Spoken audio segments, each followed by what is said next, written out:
All righty.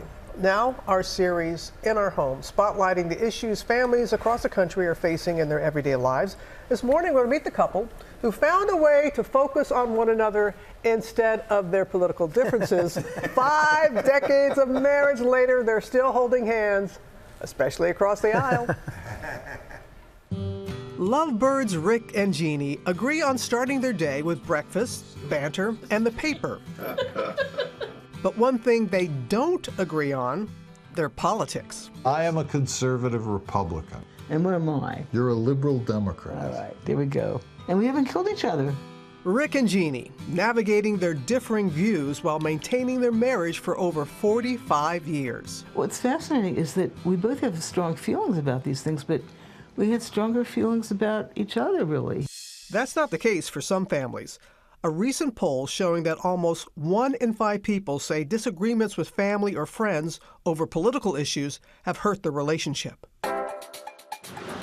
Good morning, America. Welcome to our home in New York. We visited their upstate New York home to learn how they've kept their relationship strong despite their contrasting opinions. We learned how to not go into the minefield. Right. Well, because you can say and do whatever you want with people you know, and so can I.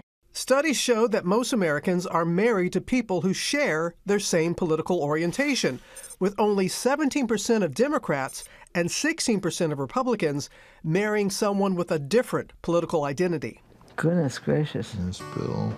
Rick and Jeanne say their love story was both love at first sight and first listen. We were both singers, and we belonged to a group that sang Renaissance music, and he had a beautiful voice.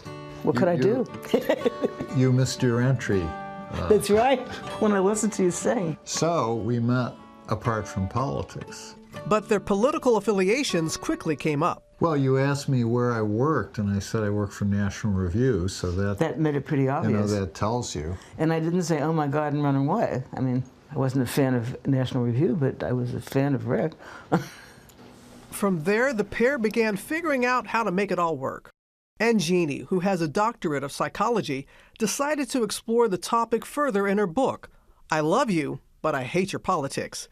In it, she shares tips on how to keep things civil during political disputes, like, do not raise your voice. Topics that get too heated are off limits. Never have a political argument over email or text.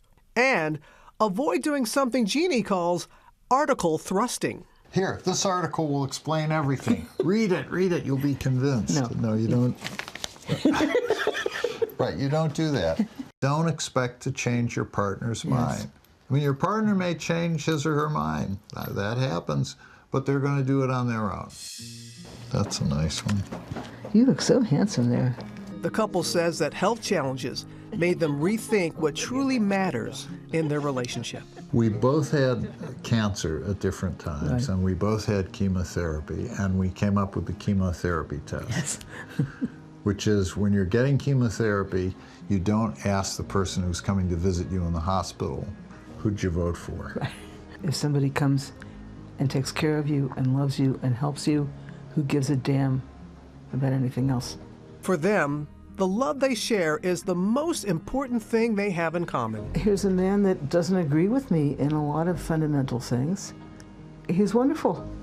And I don't know if I knew that before, that could be. That somebody doesn't have to agree with you on everything, to take care of you, to be devoted to you, to be there whenever you needed them. You are my sunshine, my only sunshine. Despite their differences, their connection still in tune. Please don't take my sunshine away. They are in harmony. Lovely story. Jeanne also said that even though someone may disagree with you, they have the right to think what they think, and maybe what they think isn't completely wrong. And that may be the hardest thing to know and accept, because I heard you go, Oh, yeah, no, I get it. But that's great. Look how beautiful it is, too. They're a great couple. That was a great story. Yeah, appreciate that. And we really thank all the families that let us into their homes to remind us that the most important thing is just each other. That's it. It's been a great series.